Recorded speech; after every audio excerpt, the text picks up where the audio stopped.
c'est ce qui fait tant de Julia.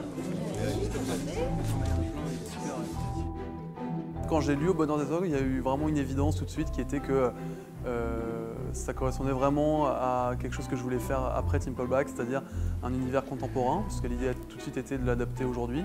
Remoderniser le livre me semblait être la meilleure façon de finalement lui rendre hommage.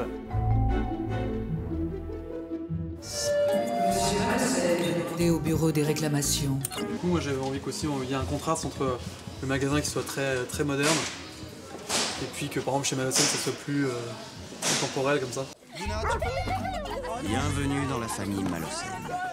En fait, lui avait conscience tout de suite qu'il fallait qu'il y ait une adaptation, qu'il ne s'agissait pas de faire une translation exacte de son livre, que c'était pas possible en fait de faire un objet cinématographique sans faire une adaptation.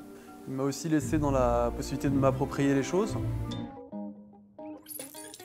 Ah, tu y as gardé le sonotone. Il est mignon quand même. Il est très mignon. Et en fait, c'est vrai que je ne pensais pas que l'adaptation serait si complexe.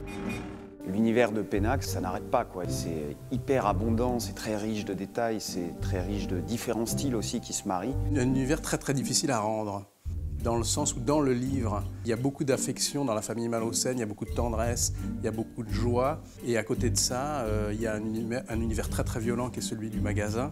Je me suis dit comment on peut rendre ça dans une adaptation. Et du coup, j'ai trouvé l'adaptation pour le cinéma très réussie. Je suis sur les traces du poseur de bombes. Tu vas mourir? Oh non.